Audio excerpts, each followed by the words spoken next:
Blog Talk Radio. Hello and greetings, everyone, and welcome to the Psychic Inside Show. I'm your host, Joelle, the Vibrarian, and I'm here to elevate and enlighten and empower you with information that I hope that you will find helpful and certainly positive. I'm here every Tuesday night for the Psychic Inside on the Vibrary Radio Network on Blog Talk Radio. And you can connect with the show by calling the line 646-668-8988. If you want to ask a question about the guest of the evening during the show, press 1, and I will try to get you on as soon as possible. Also, I would love for you to connect with my community on Facebook. I like to call them the Good Vibe Tribe. And you can find us on Facebook with my handle, which is the Vibrarian. That's V as in vibration, I-B-E as in energy, R-A-R-I-A-N. And I am on a mission to share positive information and bring together like-minded people so that we can uplift each other and encourage each other as we're all along this pathway to our best and highest self-growth and development. I'm also on Instagram and Twitter. You can find me with the same @thevibrarian handle, and I definitely would like to connect with you. If you see something that is interesting, funny, positive, that you would like me to share with the rest of the community, please just tag me because I would love to spread your information out as well as along with mine. You know, we can all encourage when we come together as community, and that's my whole goal. Now, on the Psychic Inside Show, I believe that everyone is psychic. You just may not recognize it. So every Tuesday I sit down with everyday people who have opened to their psychic gifts and abilities in very unique and individual ways. And by hearing their stories, I'm hoping that you will find something that makes a light bulb go off for you and say, hey, maybe I'm psychic too, and it'll help you along your journey. So I'm here every Tuesday night at 9 p.m., and my guest this evening, I'm very, very excited because she is quite a busy light worker, little busy bee, and trying to get on her schedule is very challenging.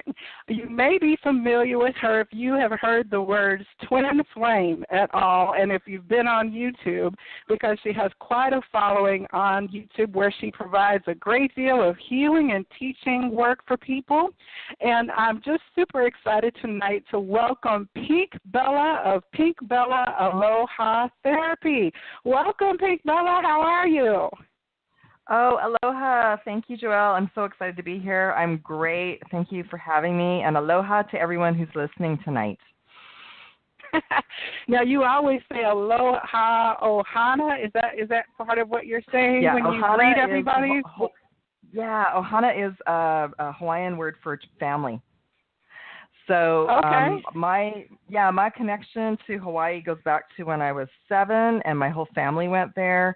And for those of you who've been to Hawaii, you totally understand what the connection is. But those who haven't, who call, go, because there's a very beautiful healing Mother Divine Feminine Lemurian energy there. And as soon as you're called to go there, the islands actually call you, and you feel like you're home. You feel like you're part of the ohana. So ohana is just another name for family. I wondered what that was. I knew it was something positive because it resonated whenever I would hear you say that. You know, it gave me the warm fuzzies, but I wasn't sure exactly what it meant. So that was interesting to me because here I see on your YouTube channel this blonde-haired lady who's got all the Hawaiian kind of aloha vibe. So, you know, I was always interested to see how your past how did you come to be known as Pink Bella Aloha Therapy? Oh, thank you. What a great question. Okay, so like many souls out there, we've been on our spiritual path our whole lives, but we don't actually see the puzzle until it happens, okay? So my life started to fall apart like many souls in 2011, and prior to that, I met my twin flame in 2010. So in 2011, I had a friend who invited me to go to see her in Maui because I was in between homes. She's from the U.S. And while I was walking on the beach one day, my higher self started to connect with me, and basically gave me the name of my business. Like I knew I was going to be starting a business and basically said, your name will be Pink Bella Aloha Therapy. Oh, I love that. You know, it's interesting because you said 2010, 2011, but I have heard, you've been listening to your channel for several months now, and I know that you referenced a time in the 90s when you had a really signature experience at one of the most possibly powerful places imaginable. So can you share with our listeners about that? Yeah, I'd love to. And I'm so excited that I feel comfortable enough now. We're at a consciousness level now that I can share it. It's awesome. But at the time, I had no idea what was going on. So Joelle Vibrarian is speaking of the Sphinx and the pyramids in Egypt. And I was called, I actually had a very beautiful opportunity to go and live in Australia, and my guidance was saying, like, go through Africa and go through Egypt on the way. So I did. And the thing is that at that point, this was about 1994, at that point there was no internet. I actually gravitated towards people who knew about crystals because I was wearing a crystal, so the people that knew about crystals would come and talk to me. And I actually was connected with a healer there who was working undercover. Obviously, he was a tour guide by day and a healer by night. And he suggested to me one day, would you like to go meditate at the Sphinx? And I was like, sure. So I thought it was going to be a group meditation. Oh no, he had set it up just for me. It was illegal what we did. So it was at night. I had no idea. Like once I had agreed to it, I thought, well, now I have to do it. But basically, what happened, and many souls who've already done this will confirm, what happened was I was like a computer that was reset once I did my meditation, and it wasn't for very long. I might have been there for maybe 10, 15 minutes. It felt like, even with my eyes closed, it just felt like a big flash of light happened, and that like I was rebooted, and like I had all these downloads, which I didn't even know what it was at the time, and I just felt completely different afterwards, but I had no idea what had happened. I actually came away from it going, that was a very cool experience, but I don't understand what happened to me. So that was and what it did was it profoundly changed me, because by the time I got to Australia, suddenly I couldn't eat meat anymore. I had to become vegetarian. Suddenly I wanted to know about healing and crystals and study aromatherapy. So basically it was a big, like, this is who you are now. I had a mass download of remembering who I was on the planet, why I came. That was the start. That was the start of my spiritual journey, for sure. Yeah, I love how you use the word download, because, you know, I guess sometimes people use language that is more what you would find from a church expression, where you have your baptism or your conversion moment. But, you know, the way that you expressed how all of a sudden you started to process differently from a physical sense, not even from a mental awareness of what was happening, but your body instantly shifted into something. And that can be very disconcerting for people who might have undergone some kind of rapid change and not actually be able to connect the dots yet. And you went for very many years without fully then understanding the depth of what happened to you at that time then. Because if you're talking about from like 1997 to 2010, that a decade plus of growing and learning.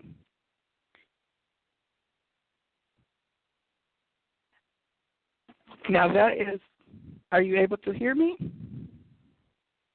Let's see if we've lost her on the line. She is connecting to us from Canada, so hopefully we'll be able to get her on the line. If you can hear me, give us a call back during the show. We'll continue to pause and allow Pink Bella to see if we can reconnect back on. For those who are listening, it's very interesting because sometimes along our path, when we don't recognize what has happened to us, it can be rather disconcerting. And, of course, for the people around us who then experience our shift, where they may not recognize parts of our personality and aspects that can be very disturbing because then we're faced with a lot of questions as to, well, you've changed. What happened to you? You're different. And if you don't have an answer because you haven't come into full awareness, that can be a rather challenging situation. I do see that her call has dropped off the line, so we're going to see if we can give her a few moments to reconnect. In the meantime, I'll go ahead and take care of some additional housekeeping. The Vibrary Radio Network is available on rebroadcast on iTunes, so you can subscribe to receive updates. And also, you can find past episodes on the Vibrary YouTube channel. And that is, you have to search for it because I don't have a YouTube channel name.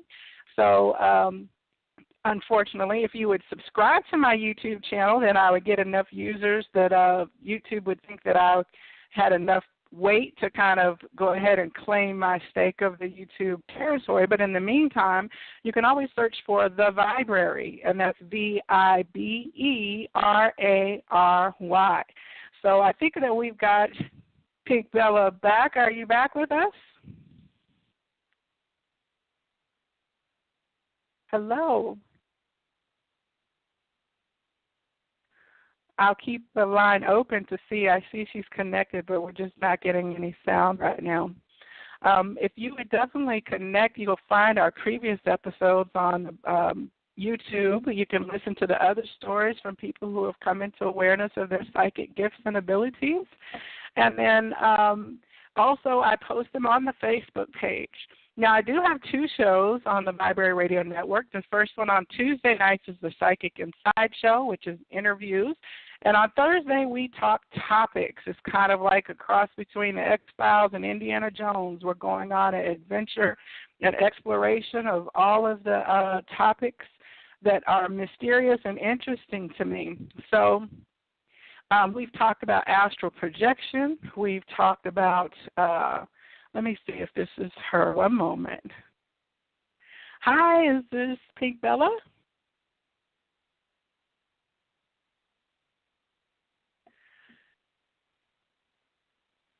Okay, so let me see if you all will just give me a pause. One moment. Pink Bella, can you hear me?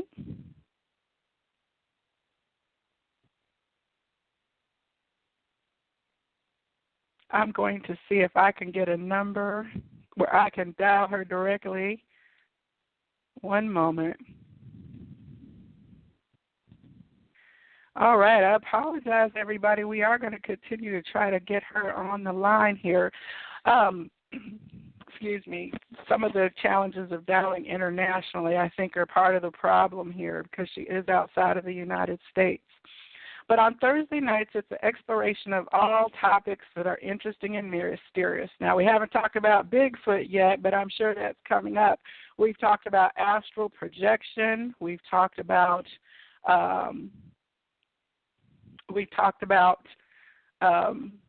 lucid dreaming. We've talked about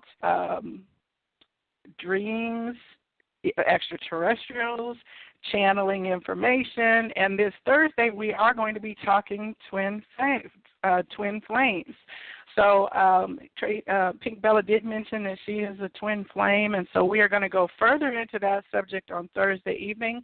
And I do have a couple of panelist lines up to join us on the conversation, and that will be Debbie Du Bois and Kalina Malnar, who are from the Vibrations of Love radio show. And all three of these women are twin flames and provide information, coaching services, and guidance for others who are on the twin flame path. So I'm very excited to be able to have them on Thursday evening. I am getting messages from Pink Bella that there are some internet connectivity issues today. I don't know if any of you felt the energies that were going around, but it certainly has been a challenging afternoon. I know for me personally, dealing with quite a bit of headache and information, and they say that happens, that there's a lot of energy that's happening out in our external world. So maybe our internet, and it is Mercury retrograde, which is a thing, so, technology things are known to be a little dicey. You might have to resend text messages and email messages during a Mercury retrograde. So I guess this is not surprising that it's happening this evening. I do hope that you will continue to tune in because I do see her trying to connect back up, and we'll see if we can go ahead and get that going here momentarily. If anything, I will need to dial her directly on my phone so that we can, okay, I think we have her. Let's see here. Hello, are you able to hear us now?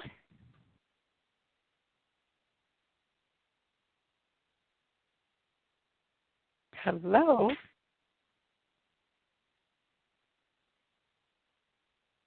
Well, we are going to see. We may have to reschedule this show. Hold on one second. Okay, she's going to try to get a different calling feature to be able to call in. So we're trying 3 or 4 different things to be able to get this show back going. If it doesn't work tonight, then please know that we will reschedule tonight's show to have her on another time. She just messaged me and said, Mercury retrograde. Okay. I appreciate your patience. I'm going to go ahead and see if we can pause for just a few more minutes, and then we'll have to schedule another night because I don't want to waste the opportunity on my channel to have her on for the full conversation that was scheduled this evening. So I do appreciate all of your patience on this evening time.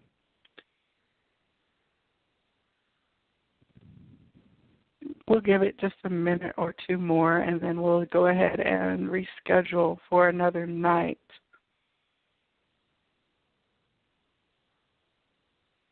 In the meantime, I would definitely like to invite you to check out the Vibrarian Facebook page. I do see we have callers who are listening in this evening. I appreciate your patience and support as we've been trying to go through these Mercury retrograde technology challenges.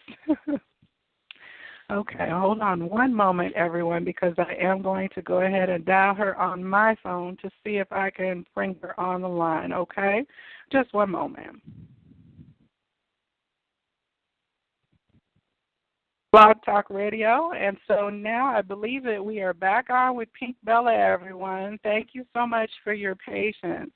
If you're one of the listeners, thank you, everybody. who is on the line, if you could go ahead and send me a message in the chat and let me know that you can hear everything okay. I do appreciate can you hear me okay? I can. It's fading in and out a little bit, but you know what, hon? We'll just do the best we can today for sure. With the Mercury retrograde, we just do the best we can. That's all. Yes, that's what I was sharing with the listening audience, that it's definitely a technology challenge. I've had several things go awry with my email and text messages today, so I forgot about that darn retrograde. Okay, we are a go. I got some confirmation from people. So you were talking about your trip to the Sphinx and how after that you kind of had gone through then a period of time between that. It was almost a decade then before you attribute to your awakening, so to speak, in 2010. What was going on for you there during that period of time? Well, what I'll share with you is because now that we're talking, I honestly feel like I had another aspect of my higher self come into my body, but nobody was speaking about that back then, so I didn't know. I just felt different, and I felt as if I felt like more lost on the planet. That's how I felt after this experience. So when I came back to Canada, a friend of mine talked me into going and having a reading with a psychic, which I'd never had before. And the universe guided me to somebody who knew about starseeds and who knew about what happened to me, because she'd also had other people had experiences at the Sphinx. Because there's many places on the planet we can go to where we get activated, and that was a big one for me. So what happened was I actually did connect and understand that I was a starseed and that I was here for a certain mission, but back then nobody was talking about twin flames, and so I could function in the real world, I was basically put back to sleep. Now, up until... So I still, like what I did was I was vegetarian, and I didn't drink alcohol or do any, or I was very clean for 10 years until my body adapted to all the changes that had happened to me, and I was prepared to go back in the corporate world because at that point, this was 1997, like so many people still having to make a living, and the best advice she gave me at that time was, you're not going to be able to talk to a lot of people about this yet, but that's coming. So just be patient. So in the meantime, I was corporate IT project manager by day, and then I was studying Reiki and crystals and going to classes and meditations at night. Okay. Now, so before your trip to the Sphinx, was there any inkling from you that you were even having like guidance or higher guides or any childhood experiences? No, or it was kind of like vanilla? Yeah. Not at all, because what happened was, we choose who we're going to what families we're going to incarnate into. And, I would have little experiences along the way. And looking back on it, I was very intuitive as a child, like many of us were, but I was shut down because I had chosen a family who were not conscious about any of this. But I was communicating with my animals when I was little. So I was already communicating, having conversations with the cat and the dog in the house. And it was quite funny, actually. They were very happy that I had arrived because they said the family was crazy. So you didn't have you didn't have imaginary friends. You had pet friends. Yeah, I had lots of animals when I was growing up, and I actually thought I was going to be a veterinarian, and I was offering pet healing as well, and I may be offering that again in the future because animals are very much, they're such beautiful souls as well, and they do so much for all of us. But yeah, I didn't have any inkling, which is why it completely threw me off track. But I want to share with you that the lady I did have the reading with, she was very beautiful in the sense that she was very worldly at that time in 97, and she knew about starseeds, and she knew about the ascension and the awakening that was going to be happening to the planet. And what she shared with me was, you're going to be able to fit in. Don't talk to everybody about this right now because it's not the right time, but you'll know when it's the right time. And she just said, just go with the flow and just keep working on your skills, and you're absolutely on time. You're not behind schedule, because that's what will happen to a lot of souls when they wake up really quickly, like I did. You go into a panic and anxiety, like, okay, I'm here, now what do I do? I feel like I'm behind schedule kind of thing. Yeah, and that's what I was saying while we were in the pause, is that it can make people feel a little bit, out of sync, especially if you go through a rapid change that you can't even explain. Like, why don't you eat anymore? Why do you go out and meditate with crystals now? You changed. What's wrong with you? Did you have a breakdown? You know what I'm saying? People begin to worry about your mental health. Yeah, I had to go undercover, basically. Like a lot of us, I just wasn't able to. I was in a lot of fear too. Like a lot of us back then were in a lot of fear about sharing our experiences with people because of the fact that in other timelines, past lives, whatever you want to call it, things didn't go really well with our intuitive psychic ability. So, and when you suddenly remember as a soul, oh my gosh, I'm back here on Earth, I'm back here in 3D, and the last time I was here, it didn't go very well, I kind of have to be quiet. So I think that's why, the ascension has had to be slow. The awakening process has had to be slow for so many people. And you're absolutely right what you shared with everyone. Everyone has intuitive abilities, and I do the same. I empower everyone because, it's just part of our awareness and our awakening. And the more and more people that are embracing their gifts, we're just helping to raise the collective consciousness. It's like we're all coming out of a deep sleep, basically. Mm-hmm. Now, you speak of kind of awakening to a new dimension then in 2010. What happened with that? Well, I'll preview that with, in 2007, my mom, who was my best friend, transitioned very quickly. She got sick and she transitioned very quickly. And the last week of her, and she was very vibrant before then, so it was very sad for all of us. She was a very much bright light on the planet, like so many souls. And we promised each other that she would come to me in a dream to say goodbye, because the last week that she was alive, she couldn't speak. So fast forward to July 2007, I was in Manhattan, New York, and I had my very first clairvoyant dream. And what I mean about that is I was on another timeline in another reality where my mother was allowed to come and speak to me. and we had a conversation. And it was as if you and I were talking in the same room, and we hugged and said goodbye to each other, and we were both crying. And I was crying so much that I woke myself up.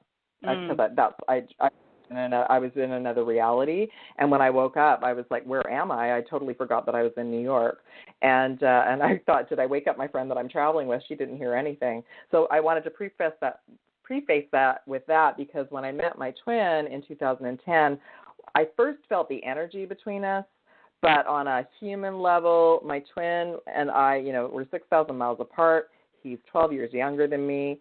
He's in a karmic partnership. He has children. So first off the bat, when I met him, I didn't want to have anything to do with him because of his situation. Because in the 3D reality, well, this is never going to work. This is going to be just a heartbreak. There's no point.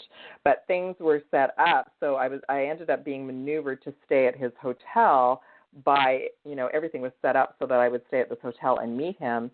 And the thing is that in the 2 nights before I was leaving to come back to Canada, his higher self came to me in the same kind of dream that I'd had with my mom. Mm-hmm. So I knew that I knew this soul on a very deep level, and that I had to spend some time getting to know him, even though my mind was saying, run for the hills. Right. I knew, because it was the same type of dream that I'd had with my mom, I thought I have a very deep connection with this soul, and I need to figure out why and what's going on. So that's how it started. And then over time, what I realized was he and I actually activated each other in a similar way to what happened to me at the Sphinx, where twins will have lock and key codes, and we kind of rebooted each other, and that woke me up out of another level of sleep to start my soul mission. I always think about the process almost like in the movie Shrek, when Shrek says, "I'm like an onion, and onions have layers," or Donkey, one of them says something about onions having layers. And it's like what you're talking about is layers of clarity being revealed to you in a slow process over a period of a couple decades, from the 90s to the 2000s. And so you talk about this. Would this be what you would say is the ascension process? I know that we are all going through a different version of the ascension process based on what kind of map we set up with our higher self before we incarnated. So we basically set up, who we were going to incarnate with, what our family things are, what karma we were going to clear, because many of us are we're here to clear all the karma this time around so we can elevate and do, more awesome things. We came here to really elevate the planet, which you're doing an amazing job, by the way. And, so, we're all going through a different process. I mean, looking back on it now, I know that the higher self of my twin and my higher self coordinated this connection because I've never stayed in that part of the island before. He no longer manages that hotel. You know what I mean? So there was just like a perfect timing for us to connect in that way. And I was able to spend a little bit of time with him last fall as well, and we reactivated each other, and I was able to come back and get even deeper into my remembering and my work. So, when people say like twin flames aren't real or are real, when you're in a true twin flame connection, the energy and the vibration is completely different with this soul than it is with anything you've experienced on the planet. So I do kind of, compare it to my experience at the Sphinx, because basically up until the Sphinx experience, I thought that was out of this world. And then I had this, this interaction with my twin, and we still activate each other even though we're 6,000 miles apart. Well, to much of our listening audience, even the label or concept of twin flame is as foreign as ascension or reincarnation. So would you, share what you came to know about what a twin flame dynamic is? Okay, no problem. I will try the best I can. So it is, and I'm laughing because it does seem kind of crazy. So my understanding, there's many different theories about it. My understanding is, as souls, at some point there were a group of us that embodied the very same divine blueprint when we left Source, when we incarnated at the very beginning. I mean, even my twin said to me last September, "How long have we known each other?"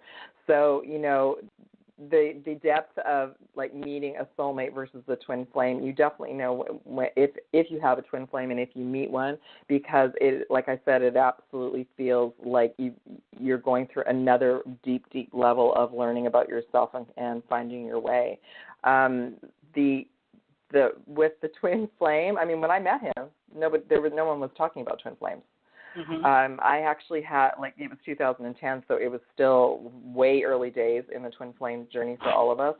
I actually had, I had the universe and my angels. I was working with the angels at that time because I had started studying Reiki and crystals again in a deeper level to start my business, to start Pink Bella Aloha Therapy. And I was studying with Doreen Virtue and Radley Valentine and learning about all the angels and remembering about that. And Doreen herself had done a lot of work around Atlantis and Lemuria. I knew that he and I had a connection around Atlantis, and then like little pieces of the puzzle came forward after that as well. We've often shared many timelines with our twin. But the twin, if you have a true twin flame, you actually started your energy from source with that soul, and then at some point you both decided to split off and go in different directions, most likely being part of like a different soul family to experience different things. So for many of us, like I said, I didn't know about twin flames, but I had someone come and give me a reading for free online. She found me one day, and I asked, of course, a question about this person who I had a deep connection with, and she pulled the twin flame card out of this deck, and she was using a Doreen Virtue deck, and Doreen was probably one of the few people back then who still had a twin flame card in one of her decks. Mm-hmm. So then I couldn't get enough information about twin flames, like what's a twin flame, what's a twin flame. I will have to say there wasn't really any concrete, decent information on YouTube about twin flames till 2013. So it's a very new concept for all of us, and it really crystal clear information, like more of it, and more of us became aware of twin flames probably last year. And then, you know, I even though I knew that my twin flame was my twin flame, I didn't absolutely 100% commit to this is my twin flame and this is my journey until the fall of 2015. After 5 years after your initial encountering your twin. Yeah, because my mind would say, no, this isn't real. You know, our minds will argue with us about everything. And, of course, if there's no information, if we don't have any information, if no one's written any books, if there's nothing on the Internet, then, of course, how can it be real? And even if it is real, what difference does it make, right? You go around in these circles. Right. Because, you know, and even sharing that with my twin, you know, I can understand with the Divine Masculine, the male specifically, like, well, what am I supposed to do with this information? Because it hasn't clicked in for a lot of them yet either. You know, it's not for some of us. It's like twin flame. We get it. It's like that word alone is an activation, and then you go to the phase where you get really hungry for all the information because it helps you remember this is you. This is part of you in another physical body, and when you're with this soul, it's family. You're home. Mm-hmm. And you don't feel as homesick as you have been up until now, because that's the journey for a lot of us. For a lot of us, it's trying to find how we can, you know, be here on the planet and be happy, because it's, for some it's like, oh, I'll find my soulmate and be happily ever after, but there's still, when you're a twin flame, there's still a piece missing, because the soulmate's not you. The soulmate, like the twins, basically what I was shown last year was twins have lock and key codes that only twins have. Mm-hmm. And so people think I've seen a lot of theories where they talk about it is a romantic kind of coupledom. But as I can tell from my own personal twin flame journey, it's not that romantic. I mean, it can be. But what is the purpose then of this?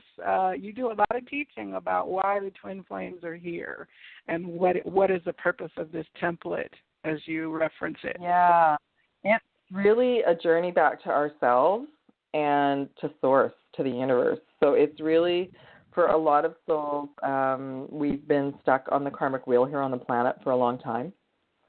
And as we're all ascending, we're having an opportunity to remember and connect more to source and be guided, because Gaia herself has elevated to a higher frequency. But twins will come together for short periods of time to, and for some souls it's been a blessing. They've come together easily, but for the more percentage of the twins, it's not romantic. It's the exact opposite, because we're here, when we do come together, we activate each other to clear out all the old belief systems and templates that we've been carrying in ourselves, in our DNA. And by old templates, I mean the 3D, boy meets girl, let's get married and have children template. Because for a lot of us, even though we've been driven by that, you meet the twin and you want to come together, and one of them inevitably, and for the most part up until now it has been the male, the energy frequency. We all vibrated an energy frequency. So basically, let's say before you meet your twin, you might both be on the AM dial. I like to use this analogy. You're both on the AM dial at like 7:30 AM or something like that. So you're on the AM radio dial. You're both at the same, I'm 3D, I'm just moving along, la, la, la, la. And then you meet each other and you reboot each other to a high frequency. And what happens usually out of the two is one will elevate to a higher level frequency, a bandwidth, and move over to the FM dial, and the other one's still on the AM dial. And then you try and get together, and based on law of attraction, you can't even be in each other's company for very long based on the vibration.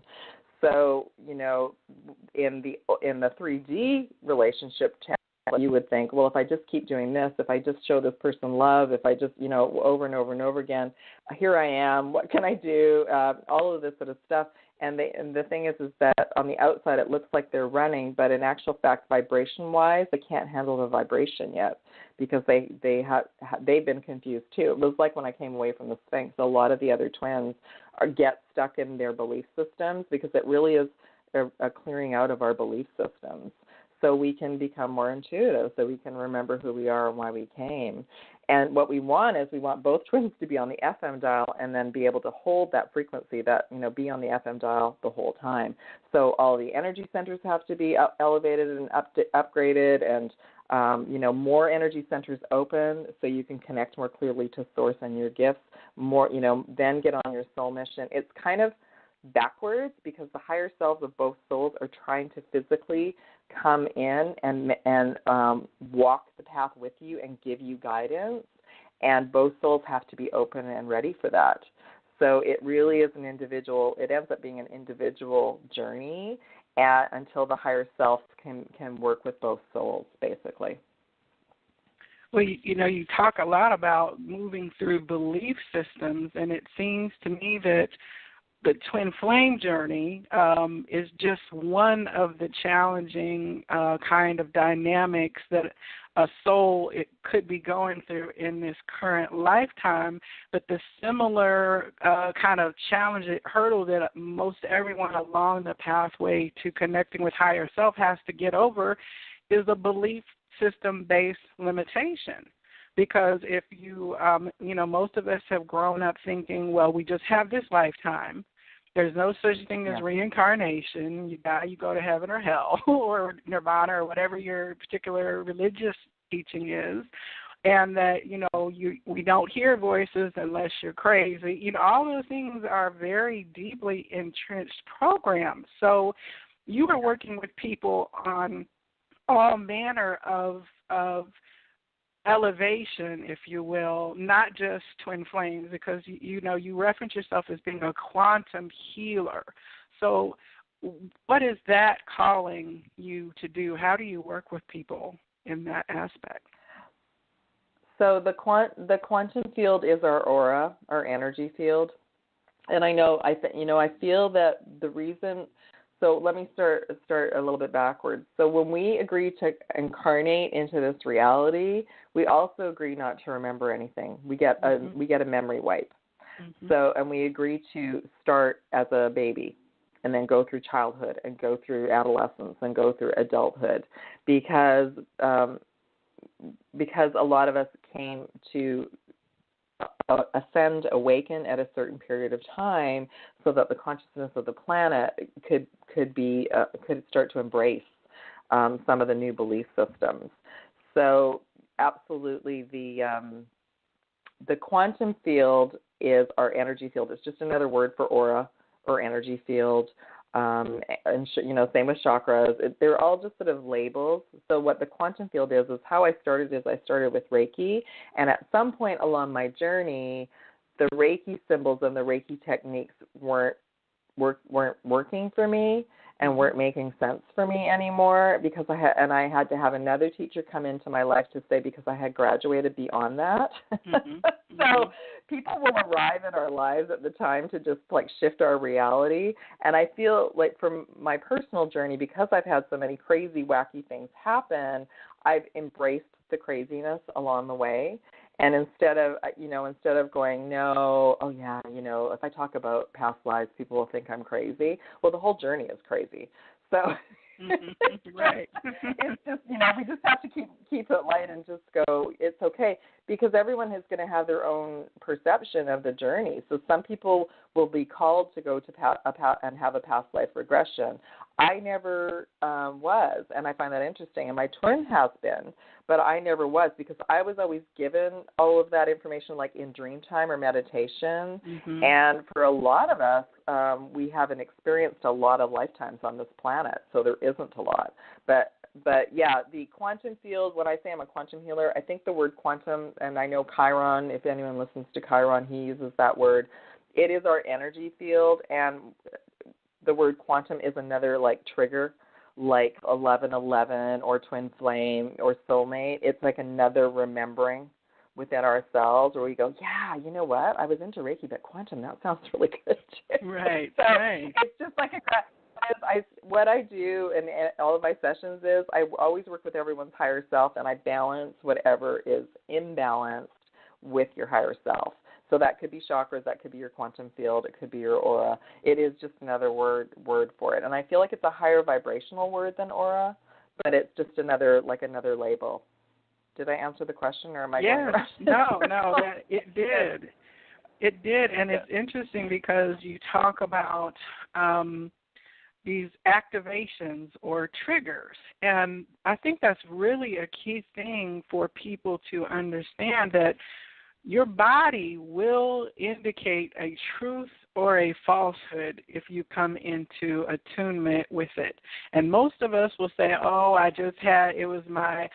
not a mother, but I hear mothers say all the time, oh, I have just my mother's intuition, or I had a hunch, or something just felt wrong about that person's energy when it came in, or I don't know what they said, but it felt like a lie. So that kind of truthful thing for somebody who hears twin flame, quantum healer, as you said, those are actually unlocking then cellular-based memory. And if you're listening, then you will understand that, hey, and it might just be to spark a curiosity for you that then sounds you on a path of research to say, what is that word? I want to hear more. What's a chakra? You know what I'm saying? And it sends you down this rabbit hole until you start to kind of then realize that what you're hearing is resonating on a deeper level than what you've been previously aware.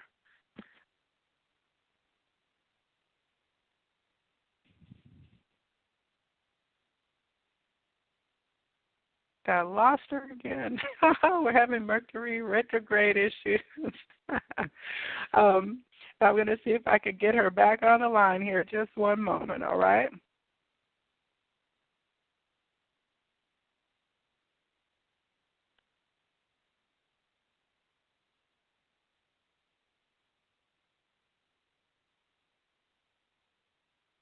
Hey. Yes, we got you back on the line. I said, I guess I activated the disconnect on the phone, but I was saying that these words and phrases are actual triggers for us cellularly that unlock then a remembering, and sometimes it's just a curiosity. But if you follow that little nudge, then you unlock a whole new world that helps you be like, wow, this is my truth. And you do a lot of activation-based healing with people because it's something that you have been gifted with in your voice, from what I understand. Correct?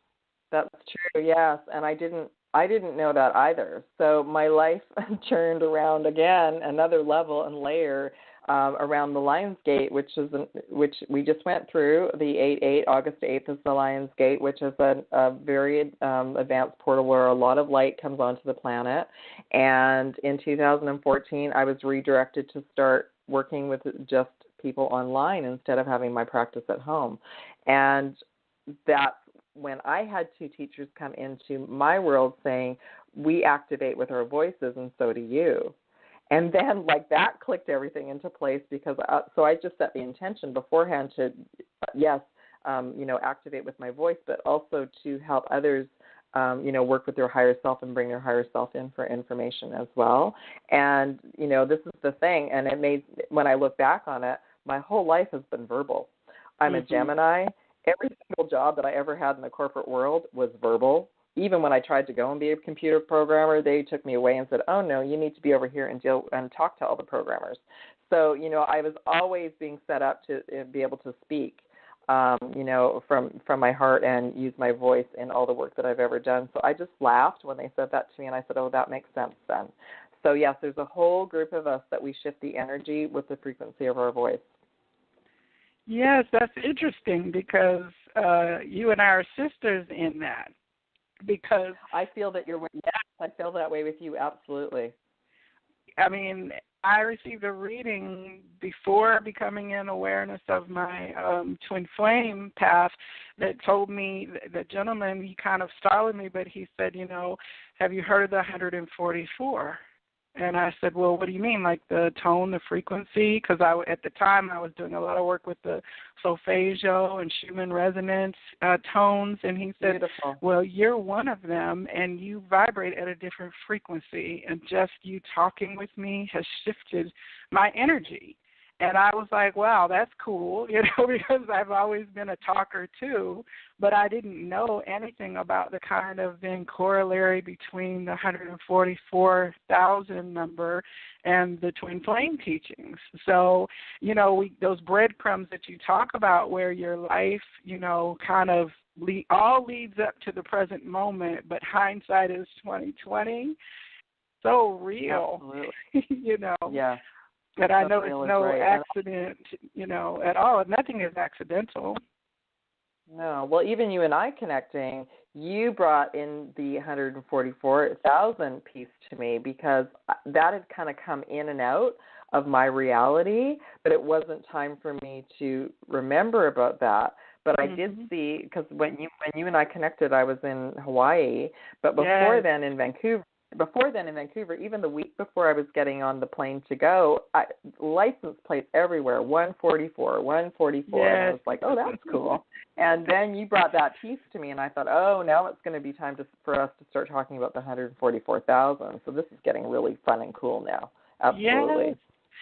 Now, nothing is set in stone, and that is one thing that I am learning, that as you uncover beliefs, you have to kind of make sure that you don't then entrench yourself on that, because we are in very shifting times. So from 2010 to 2017, there has been a great deal of change in the understanding of what a twin flame kind of dynamic is going through. And you speak about that a lot in your teachings about how the divine feminine template, if you will, and the divine masculine template, those things that we were kind of encoded with or learned to encode with, are being shifted, and not just for twin flames, but for the collective. Can you speak a little bit about this, feminine and masculine idea? I can, and I'm glad that you brought that up. I was going to say, even all of the information that was coming through me in January is completely shifted and different now. So I feel like what happens is we're given the information to bring through at the time to help the collective at that time. And then when it's time for us, like I call it quantum jumping, or to leap into that next level of consciousness, those of us that are way showers will bring in the next level of information. So I knew that the templates for the divine feminine and masculine were shifting last November, and I got confirmation from Source and the universe in December. So when I talk about masculine and feminine, so you and I chose to come in as females. We were in the female template body, and the males chose to be in the male body. But we also have the masculine energy within us as well. Like we have that infinity symbol within us. We have both, and the masculine energy is the energy that gives us that go and drive to go and do things, and for you and I to be on this show together. And then the feminine is the receiving energy, the goddess energy, and that's the energy that has been like sort of muffled on the planet for a long time, which is why we're being called up to, speak our truth and share our gifts and everything so we can shift that vibration. And there have been, we know there have been ladies before us who were very brave, who forged the way for us, and I'm so grateful for that. So what's happened now is I knew that there were new templates coming in, new programs that we're activating, which means more of our higher self is coming physically into our body. So the new divine feminine and new divine masculine are the higher vibrational versions that are no longer holding on to the belief systems of what we were born and raised with. So as an example, as a female, when I was born and brought in was, well, you can do everything that a man can do, but you just can't be paid the same.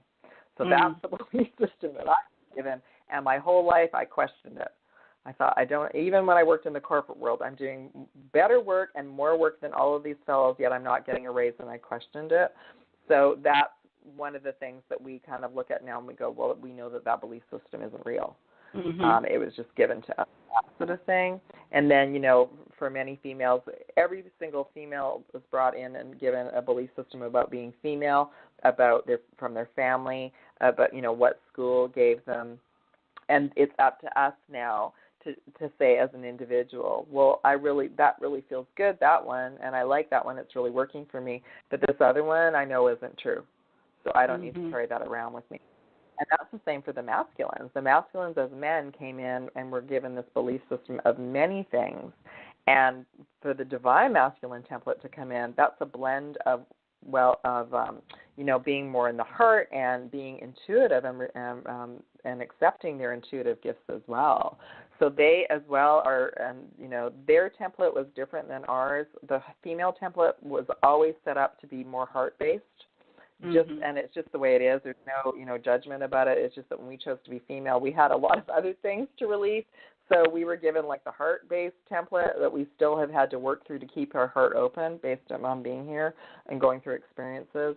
Whereas the divine masculines, their energy field and programming has been more around in their mind, being in their mind, and the lower energy centers, which are about drive and, doing, being very busy and that sort of thing. So they're also going through a process right now of that being dissolved and also being heart-based. So it's a really amazing time, and I have had beautiful male clients come forward and oftentimes saying, what is happening to me? Why am I seeing things? Why am I hearing things? So, and for some of them, they thought that they were carrying more of the divine feminine at the time, but now what they realize is they're just getting they're getting a reboot and a rebalance too. Like they're remembering more of who they are, and their abilities are starting to come up, which is beautiful. Well, that is so interesting that you chose that example about the pay, because it's a very real analogy, especially in the States, because there have been some congressional things that were tried to put into place back in like 2006, 7, 8. One of them was called the Lilly Ledbetter Fair Pay Act. And it was trying to legislate, and it was very unsuccessful for many, many attempts.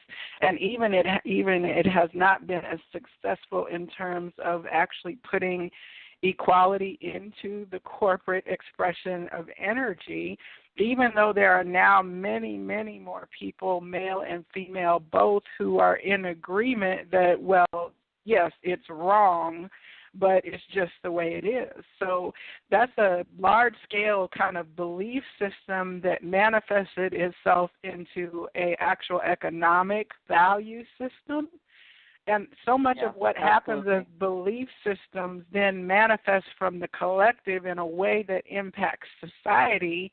And it kind of is like an unraveling, and it's slow going to kind of shift back away from those deeply entrenched dynamics. I mean, and the patriarchal kind of imbalance between masculine and feminine is pretty significant, not just in the States, but pretty much around the globe. Oh, yeah, absolutely, and in Canada as well. And I feel like that's why many of us have been pushed to like literally pushed, you know, out of the corporate doorway and into doing our own entrepreneur type work, because we, you know, everyone has their own role, and some souls are doing the work within the corporate world, but many of us came here to build the new and not try and fix the old. And, you know, we could, for a lot of souls that even come to me for like soul empowerment sessions, it's more about like how much longer can I hang on in this environment where I'm not treated as an equal.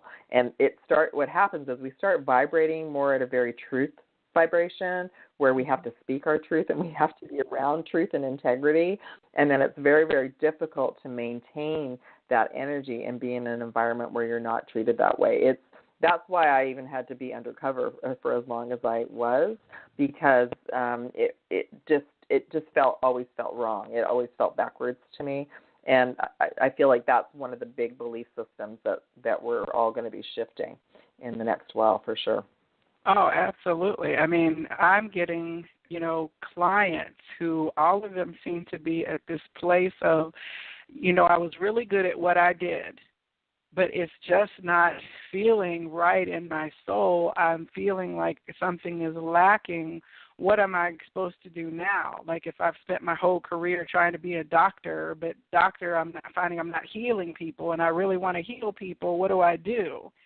That is, you know, kind of the repetitive situation that people are awakening to, is finding something that resonates with their truth. And you assist people in doing that in your the services that you provide, correct?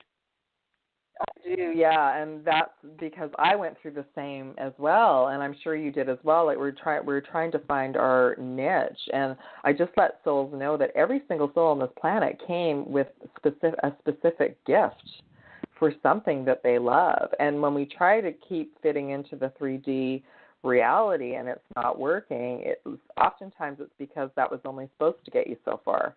And then now your higher self and your soul are saying, no, like the collective consciousness is now ready for your real gifts. Now it's time to get down to work and offer it in a different way, just in a different package. So even something like being a doctor up until a certain point, it's okay, because none of that was wasted time or energy. It's just, in a way, what happens is our soul contract with what we were doing winds down. So our higher self will start to get our attention about a shift if we're not paying attention through our work, through our finances, and through our health. Mm-hmm. And sometimes all three.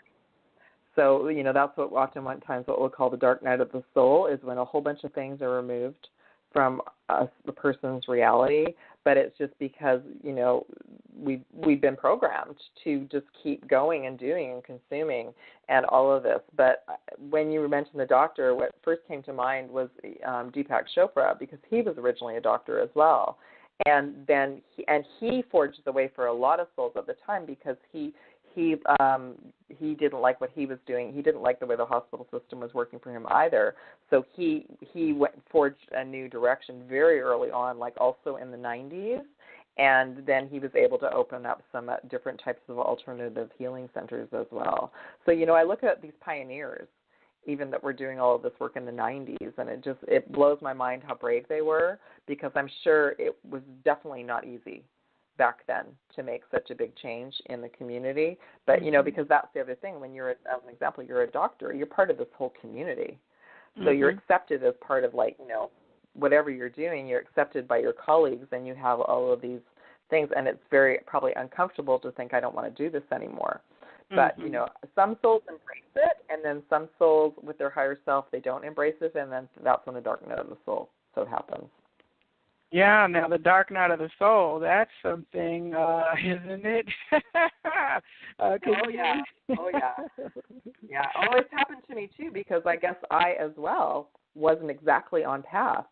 I was, you know, in 2014, I was trying to help clients at home and do pet sitting and pet healing and help people online. I was burning myself out. And because I hadn't clearly connected in with my higher self fully yet, I didn't understand that component. So I want to share with everyone, too, about there's a twin flame component called the twin flame separation, where a lot of souls, either it's happening right now or, their twin flame connection has been up and down the last few years. And my first separation from my twin was definitely needed, because looking back on it, that's when I was given all of my tools to help my clients and to connect more fully with my higher self and get clearer answers for me, so that the next time I was able to connect and spend time with my twin, I was getting clear guidance about what was happening. Besides he and I just spending time together, what was I was asking questions like, where we're activating each other, what's happening, and why does he have to sleep for 4 days, and all that sort of stuff. So it was really fascinating to me. And now looking back on it, that's how I know that the separations are important, because both souls are on their own personal soul journey, and often one of the twins has been asleep. Like, I was given the information that my twin has been on this karmic wheel much longer than I have, and that he got so deep into the programming, like not just this lifetime, in other time frames, that he's really been struggling to try to remember, and that was partly why he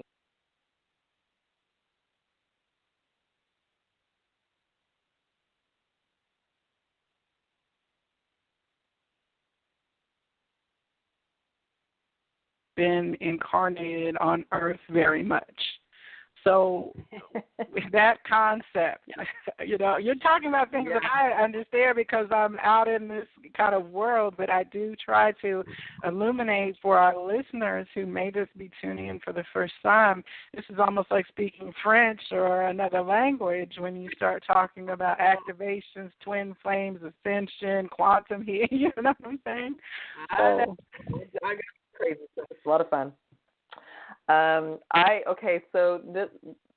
are many belief systems about reincarnation, and I'm just even trying to remember when I started to believe in reincarnation. I feel what happened was, like many souls, I tried many other different doorways, including various religions, and I kept hitting a wall. Because you and me and many of us, we ask a lot of questions, and then what happens is we get ourselves into this comfy little box. Oh, this feels good.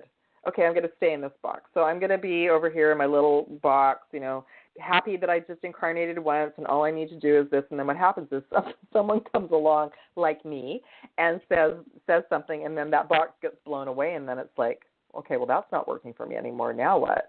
So I would say that my mind got really open and expanded through people who were very brave and wrote books. Mm-hmm. Even in the 80s, I will have to say that Shirley MacLaine really opened up my mind, in the 80s. And her books came to me because I had lost somebody very close to me in my family. So when that person passed away really quickly, I started to question everything. Like, who am I? Why am I here? What's my soul mission? I was already questioning myself at that point. And so, when I accepted reincarnation, that was great. But then I obviously, because I was a seeker, I wanted to know more and more and more. So the original belief system around reincarnation is that many of us just keep, we recycle. We go out and we come in. We go out and we come in. But now a lot of people are bringing in information of no, when we leave, it depends. We kind of have a life review and we kind of decide what we're going to do next. So I always have felt that the last reincarnation was Atlantis, and Atlantis and Lemuria overlapped. And what has come to me recently is that is true, and that my twin has been down here recycling more than I have. And I hear that a lot of times that the twins have not been incarnated at the same time because one has been anchoring the other from the spiritual realm to assist them in what were probably pretty challenging work that they were doing as light workers, so to speak, in the 3D incarnation lifetime. And so that is one of the teachings that it has not rang as false, you know what I'm saying, in terms of my understanding and awareness. But and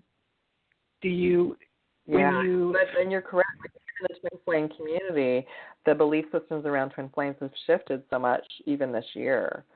So I know even recently, and that's probably what's so overwhelming for people that are even just finding out about twin flames, or they feel like they're resonating with that word.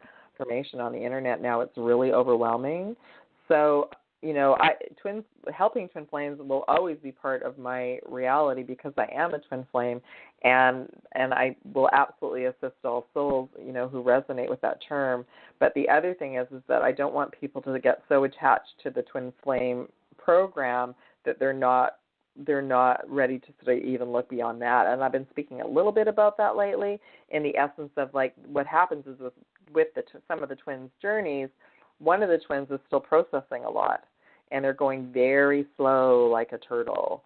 So, they need that time to continue their processing and not be pushed and not be like, hello, wake up, you're a twin. So that's allowing the first twin to, get deeper into their soul mission, which means shining their light and expanding your consciousness more. And when we do that, it's actually elevating the twin, whether we're with them or not, because it's also elevating everyone around us. That's one thing that I've heard is that, if we're all quantum energy beings, then there is no separation, period, of our energetic field, that there is unity from the micro to the macro throughout all dimensions. Nothing exists in a bubble, but that your vibe does affect the people around you. And so when you're doing what you love, what's in your soul gift to do, and if you're feeling love for yourself and then love for the other aspect of yourself in the twin flame dynamic or your soulmate, if that is the type of connection you're in, or as a parent in the parent-child dynamic, then you are automatically influencing the energetic field of those around you just by your being. And that's so cool to me. Absolutely. It is really, really cool. Yeah, it's really cool. And, I knew that there was a reason, like I shared, that my twin and I had separated for a couple of years, like not in communication at all, because looking back on it now, that was the key, like, ascension awakening part of the program that I needed, so that when I'm facilitating and assisting twins or light workers or starseeds, that I can bring in that it is vibration and it is energy. We're all that. So our minds will want us to push people and, change them. That's the ego, and that's okay. That's part of our programming that we're shifting. And our hearts will say, but it's timeless. There is no rush. There is no hurry. And you know what? I'm having so much fun over here doing my soul mission. I'm good. It's all good, right? Right, yeah. right. And that's the other, that's what I mean too. Like I know you've gotten deeper into all of your work as well since we connected, and I'm sure you're having an amazing time, and it's beautiful, and what I want to share with people about the twin flame journey is a lot of it too has been that the planet is being prepared for our lights to come together. Our lights individually, as all souls are bright lights, but twins specifically have incredibly bright light. And I was shown by my higher self when I left Greece last year that my twin and I, just walking through his town together, how our light was so bright it cleared the whole island, and we were seen from space. It would be like, awesome. It'd be like those movies with the old movies that they showed where a blip was on the radar. Well, this was like a fireworks going off, and I didn't feel that when we were together, but I was shown that that's how twins are when they're together, that the third light, when our light bodies merge, is so bright. That's why the twin journey has been so challenging, because there's three things going on. Both twin 1 and twin 2 have to be vibrationally ready to hold all of that light on their own. And then the third component is together, wherever they're going to be on the planet, also has to be prepared for that light. So it's coming, but a lot of it has been like the planets had to be prepared for the twins to be together as well. It's interesting because you speak about your anchoring your grid point is currently in Hawaii, or your grid point is currently in Vancouver. And, I know I have been called to go to different places at different times. Most recently, I spent 6 months in the Riviera Maya in the Yucatan Peninsula last year, and I really felt like I was answering the same kind of call that kind of told you, go by Africa on your way to Australia. You know what I'm saying? You're going from Canada to Australia in the first place, and then you're bypassing to go to Africa. A lot of that has to do with where our energy is, needed for the environment, and then also where we will receive an activation, correct? Yeah, you're correct. I was going to say that. We're also receiving codes that we need. And another thing that came to me recently is we're also picking up codes that we need, like that we've kind of left for the future. So recently I've had a young fellow has come my way that also got activated at the Sphinx, and he created a video, and he basically said, yeah, I picked up the codes for myself that I needed, and I was like, the big light bulb went on for me. So it's like a scavenger hunt, you know, you pick up a gem and put it in your bag, you know. Exactly. And you know, we did create a map with our higher self. So when you do hear those callings, absolutely, if you can do it, follow through, because you know you were very, very on target when you said it does. It just opens up a whole Pandora's box of like magic and miracles. And I still, even though I listen to my guidance, my higher self, still at times when I'm getting the push from behind to go do something, I'm like, I don't know, I'm kind of comfy here. I don't want to. And then it's like, no, it's time. So, you know, this is why I assist souls to listen to their higher self and have that trust with their guidance. And I usually start really slow, like just to sort of say, ask your higher self what you can do to serve today. And sometimes it'll just be like to take care of yourself. Sometimes you'll just get a message of like, just go for a walk today. And other times you'll be given a message like, go to the coffee shop today. And what'll happen is when you're there, you'll either run into someone you know that you haven't seen for a long time, or you'll hear a song playing in the store that means something to you. And it starts to build a trust. You start to remember and start to build that trust of like, you know, the messages that I'm getting are accurate. And that's we start slow with our guidance, and then that way it builds and builds and builds, and then we trust the messages when they come. Yeah, you talk about like you're able to connect with other people's higher selves. I'm assuming that you had really developed a firm conversation with your own higher self before you realized, oh, well, hey, I can get somebody else on the line too, not just my own. Yeah. It started to make what happened when I started to help twins. So the twin flame sessions that I originally started with is, and you know, you and I had one, is that the balancing the energy in one twin will be mirrored in the other twin. That's why it's so important to you know, not focus so much on the twin, but to take care of yourself, because whatever you do to manage your energy and help your own journey is going to be mirrored in the twin. And then what I started to realize was just to absolutely ensure that everyone's higher self was on board in the session. And then the third component that came forward is the twins specifically that may not be conscious yet that they're a twin, or they don't really know what's going on, that I would do the session with whoever has, you know, is the twin that came to me, and then I would ask the twin of the higher self to take over and manage the energy balance for that soul based on their ascension schedule.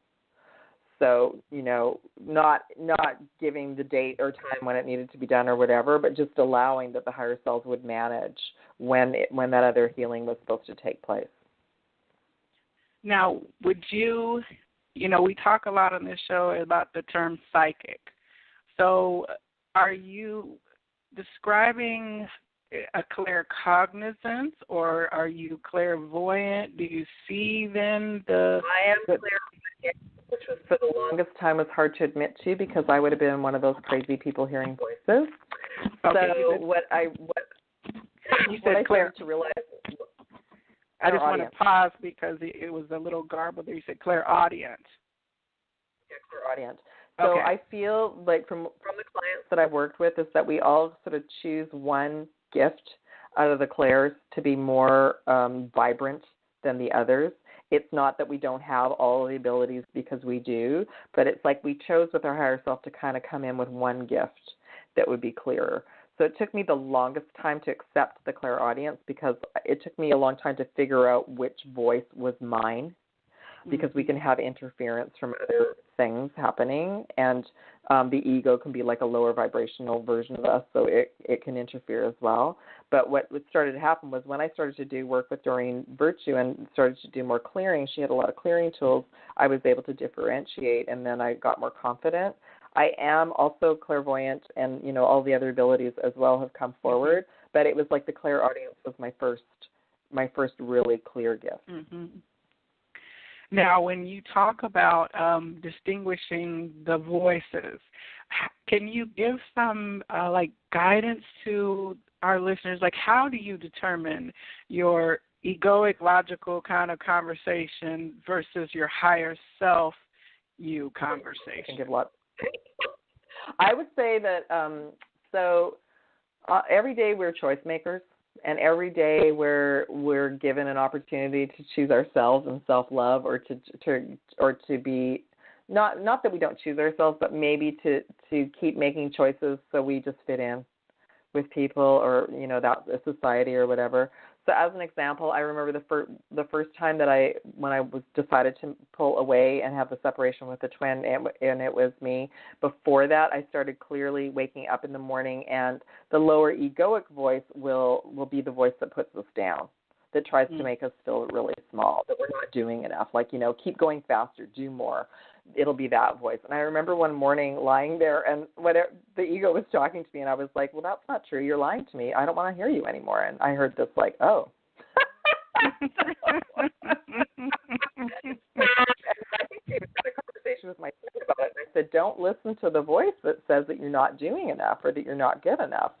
So I started to peel away the onion even back then, and then I started to work with someone like Doreen in her classes and stuff where it helped me at that time. And, you know, my higher self became clearer and clearer as time went on. And that's what I empower souls to believe in that good voice that really is truly trying to guide you, and that everyone does have a higher self. It's not just me. A higher self is you at a higher frequency that is physically, that's what the ascension is our higher self is physically coming into our body. So we embody and be our higher self. That's what the higher self is. For the longest time, people would talk to me about the higher self. I had no idea what that was. For the longest time, it is outside of our body. And then what the ascension symptoms are is this energy that's coming into our body to change us to a higher frequency. That's more of our higher self gradually coming into our physical body. Mm-hmm. And, you know, I always think about when we talk about the monkey mind.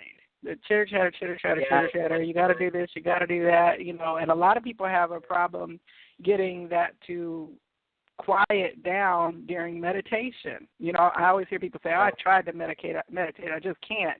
You know, my mind wanders and such. But it's like once you recognize that chatter, the egoic brain just wants to do what it does, which is just talk and manage and defend us. But if you can get it to calm down, as you talk about in developing that trust dynamic, to say, you know what, you're still needed. Just, you know, of course, you know, be where you are, and let's let these other voices of higher guidance and spirit to come through too. Absolutely. I feel like the monkey mind really chatters a lot when you're on the verge of a big breakthrough as well. Like when you're ready to go through a door. You know, you're breaking away from a whole big belief system, and you're going through another door, and it's very scary. And the ego is that part of us, that part of our programming that's there to protect us. And I know at times I've even said to my ego, I know you're trying to protect me, but I'm going this way anyway. So come along for the ride. You're like, okay. So, you know, it's just that part of our programming that's trying to assist us, but it also, it can go on overdrive. Now, what I want to share with you, too, about, and the listeners, about meditating, when I was in the corporate world, I found sitting and meditating very helpful.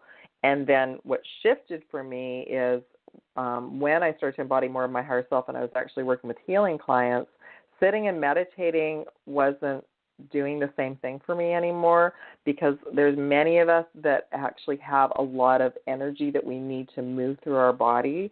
So I actually found that I would call them moving meditation, but any kind of movement, moving your body, will actually, you'll receive a lot of clarity when you're out walking in nature, when you're, cleaning the house, when you're dancing, when you're doing yoga.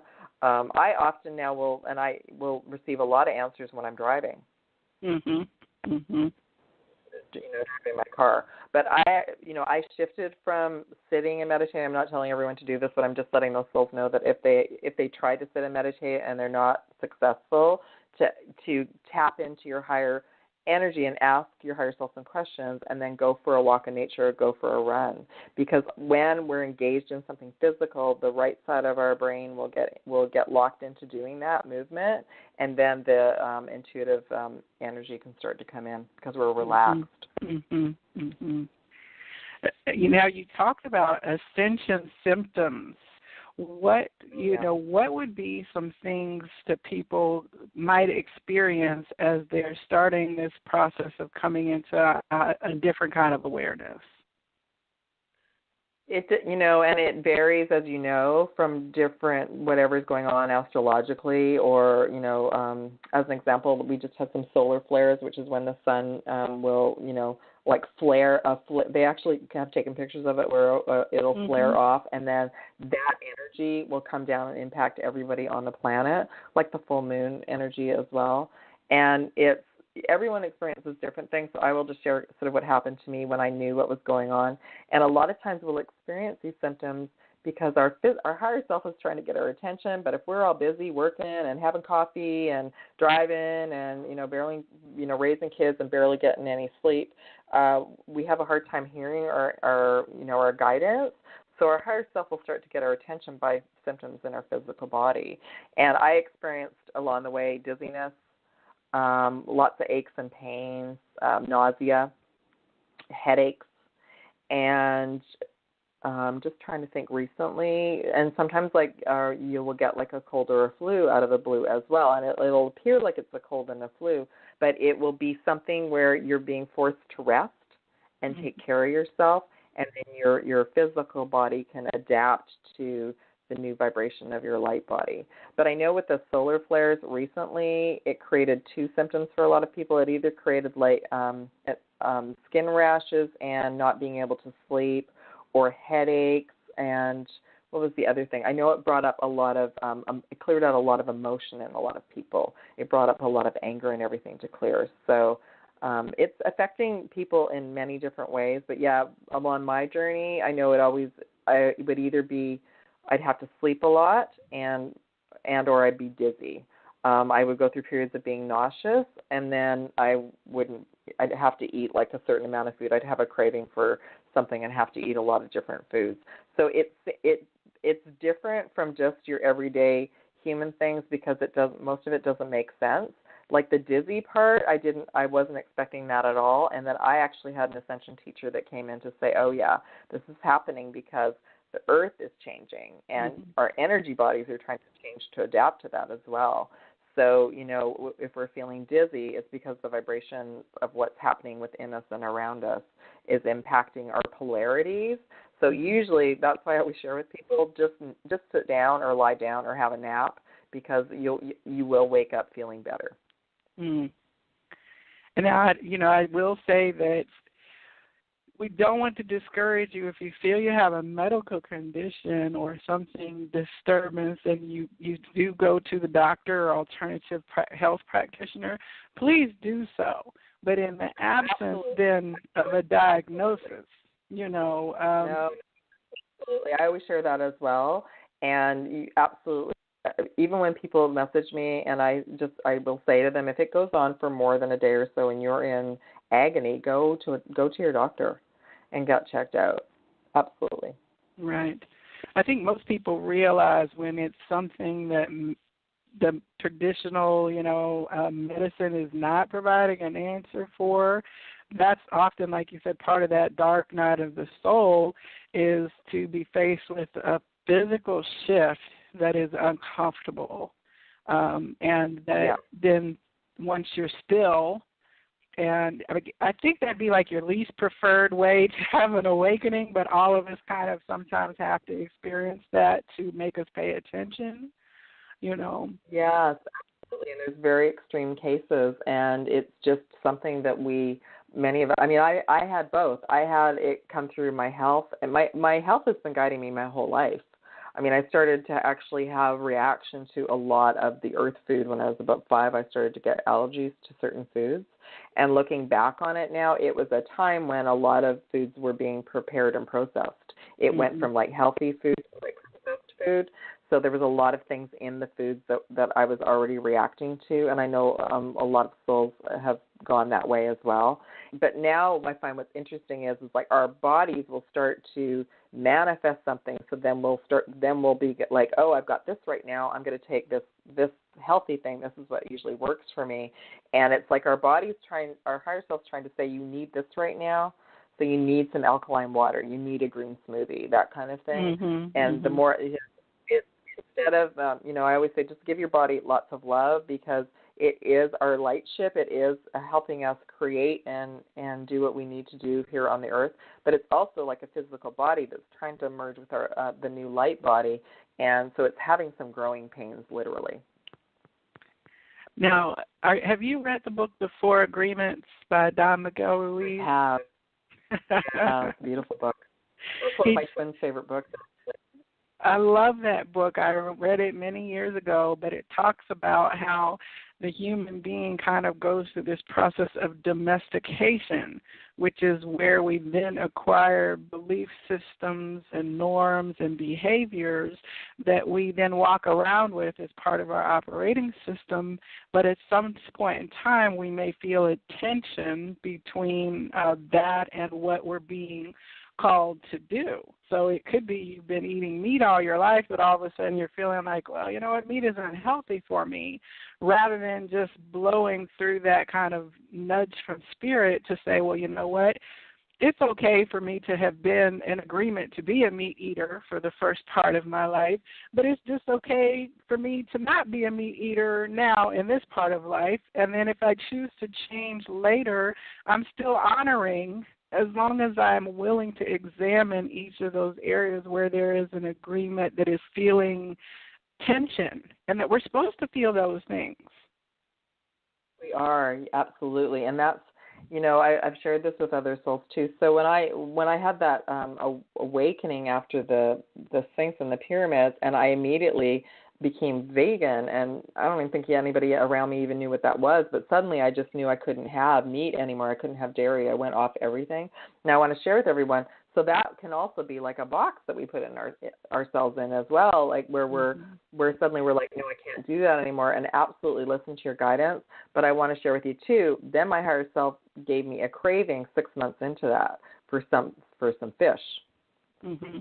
And I was like, no, I can't have that because I'm vegetarian or I'm vegan now, And then what happened was after a year, I think I did end up going to a naturopath, was that my body was craving the oils from the fish. So, we all have a different kind of genetic makeup and a different energy in our physical, our physical body, and it's going to have some weird needs every once in a while. And that's, always why I empower souls to work with your higher self and ask for daily guidance, because sometimes our bodies will need the weirdest things on this journey, and we're not to judge ourselves or judge others. So I absolutely I know when I became vegetarian and vegan, I was very much anti-meat eaters, and that's so cute. I look back on that now going, that's just so funny, because I had no idea that there are obviously some souls on this planet body requires that. So, everyone has to adapt to whatever they feel works for them.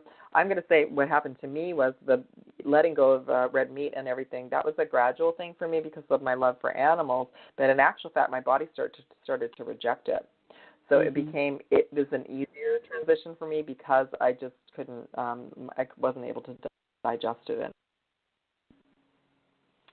Well, this is just so fascinating. I really appreciate that you have been on and sharing your life journey. I know that the people listening will be just as uplifted by this as I have, because I've always learned something new when I'm talking with you. And you have agreed to provide some readings, mini readings for callers this evening during this last segment of the show. So would you have any guidance for the callers who will be interacting with you as to how you will be providing these? Yeah, I actually, what came through was I can offer either like a mini chakra message of divine feminine masculine, like whatever energy center, and do a little balance. Or I could also do, if anyone's interested in, like, if they're specific about a twin flame question or a personal question, I can do like another intuitive reading around that as well. Okay, excellent. Now, we have had people in our chat room this evening and also listening in on the line. I have seen a couple callers going on and off, and my screener has indicated there have been some problems with being able to hear people when we brought them into the screening room. So good old Mercury retrograde is in effect. But we have one person in chat, Mars Girl, who's been listening. Thank you so much. She wanted to know if you can see what her unique gift or niche is. If there is something, she feels that something is blocking her, that despite meditations and activations, she is unclear as to where she is supposed to go. And her name is Mars Girl. Is she talking specifically about her soul mission? Yes, I believe so, because she didn't mention anything about twin flames. She is still listening, so if she pops back in for clarification on chat, I don't think she was able to actually call in to speak with you directly. Okay. Let me just tap in. Okay, well, I just got a message from her higher self saying that she's actually on her way. To be patient with herself, that nothing's blocking her, that a lot of it has been more about her personal journey. I know absolutely when I was trying to figure out what I was supposed to be and do here on the planet, for a lot of us, the delays have been, one, so we'll awaken to our abilities and be more conscious and have the basic tools to meditate and, shift the energy and clear our energy field and that sort of thing. And then the other message that came to me for her is that our gifts are so advanced that it's like we can't label them yet because they're so unique and so advanced that it's like a lightning bolt comes and just one day you just have this epiphany and your higher self is saying it's time, it's ready to go. So, I mean, my best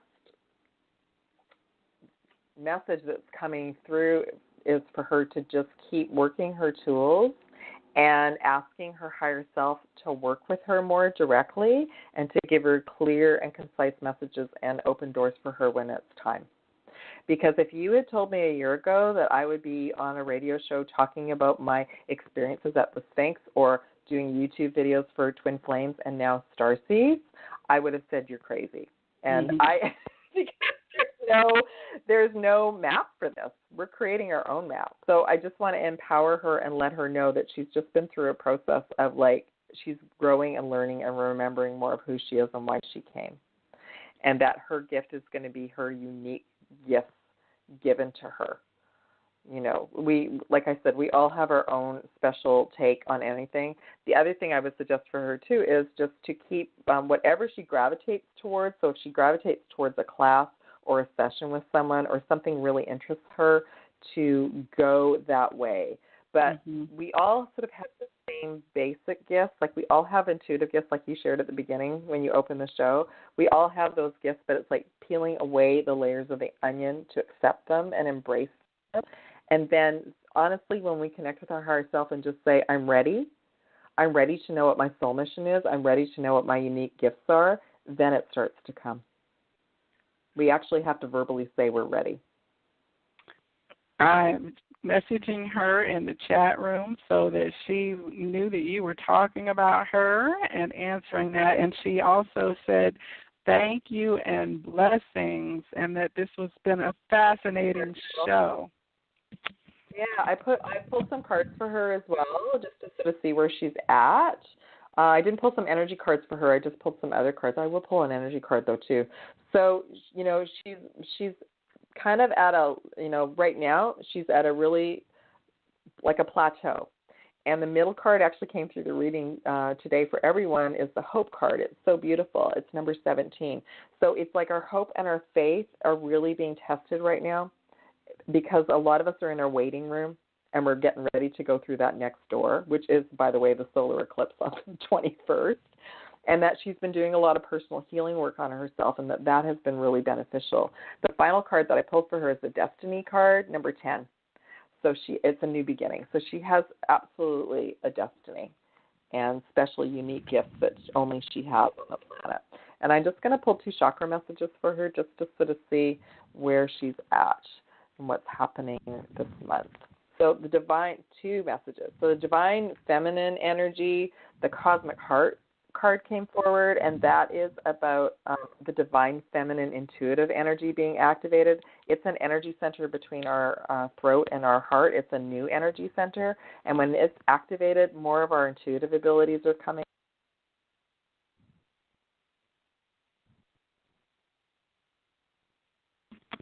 Oh, we lost the connection here. Let me see if I can get her back. I know it's showing we're still connected, but if you just hold on one moment, I will go ahead and redial. Sorry for all of the tech. What happens during... Aloha from Pink Okay. Bella. Thank you so much for reaching out for a session. One All moment. sessions are now being booked by my website, alohapinkbella.weebly.com. All right, let's see if we can get the...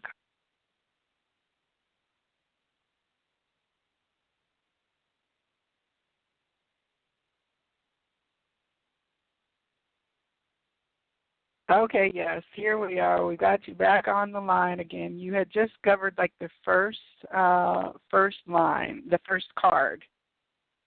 Okay, yeah, I you know what? I went through the whole thing, and then I looked at the phone, and I went, no one heard me. No, it was just the last 2 cards that you were pulling that I think didn't come through. The chakra cards? Did I get them? Okay, so the chakra messages for Mars Girl, for the Divine Feminine, her cosmic heart is opening and or will be opening. So that is an energy center in between our throat and our heart chakra. When that starts to open, it opens up more of our intuitive abilities and it brings in more of our higher self into our body. It's the Divine Feminine Goddess energy. I always relate it to Lemuria and Hawaii. It's that beautiful aquamarine color, and it is preparing her to bring more of her gifts online, okay? And the Divine Masculine energy is beautiful. It's an eagle with its wings spread out. The word is liberation. It's the soul star, and when the soul star comes forward, it's another level of our awakening. It's this energy center above our physical head, and we're freeing ourselves from our belief systems and things that are holding us back. So I feel like a lot of it has just been working her tools and preparing her for her next step to fly through the door, which with the next gateway is the solar eclipse on the 21st. So this has been a real cleanup month, a real initiation month for us all to keep hitting walls and going, no, can't go that way. No, that door is closed. No, I don't want to hang out with those people anymore. And we're liberating ourselves like we shared about it from our belief systems. So she's getting ready to soar and fly through the door. Oh, that's wonderful. Would you be able to share on your Pink Bella page on Facebook some of the cards that you draw or use during this evening? Yeah, that would be really... I'll post them on Instagram, and then I'll share them on my Pink Bella page. Okay, and we'll try to post them then over to the Vibrarian page as well. And Mars Girl says, wow, thank you so much. Awesome. That's beautiful. Yeah. Thank you, Mars Girl, for asking your question. Now I'm getting ready to bring one of our actual callers on the line. I'm sorry, I'm managing the chat at the same time here, but we have had Katie, who has been holding on, listening to the show this evening, and she has a question for you. Katie, welcome to the Psychic Inside Show. Hi. Hello, ladies. Hi, Hello, welcome. Katie. Hi. I love the topic about twin flames. I don't know much about it. I have no idea if I've met mine, if I'll meet them in this lifetime, because I know it's something like you don't always meet them or something like that.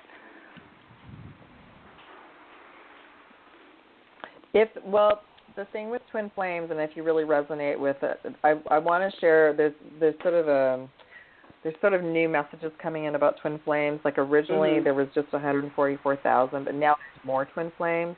So what I would suggest for you is to start working and asking your higher self that you want to meet your twin flame. And what we do is then both of the higher selves set it up. Like mine was set up, and I didn't even know about twin flames. But Joanne and I shared about as well is it's not a romantic relationship initially. It's a really deep going within process. So, yeah. How would you know? I was going to say, how would you know if someone's your twin flame versus a soulmate? Like, what's the difference?